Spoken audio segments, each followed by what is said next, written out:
Така, взехме си таксито и сега отиваме там, дето чакат. Не знам как ще плувам с ужулено коляно и с ужулени ръце. Направо не знам какво ще правя. Каква ви там лили бе? Уии! Така, стъпваме 11 минути. Май трябва да побързам.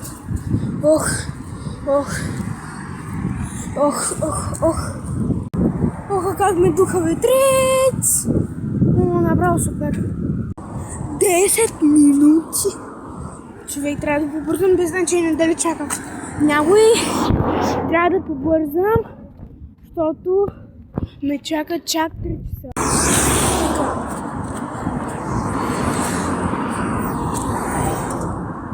Така.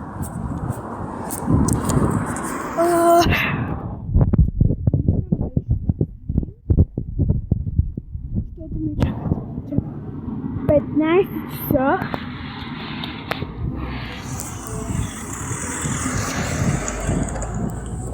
И направо не знам какво ще правим, защото днес имаме крол и гръб. И не знам как ще ги изплувам по 50 метра. Това е една дължина. И да. За щастие телефона не ми е счупен. Това е добър знак. Но знака ми е: ще закъснея ли? Или не? От кога пък станаха 9 минути? Това време почва да ми получава музика.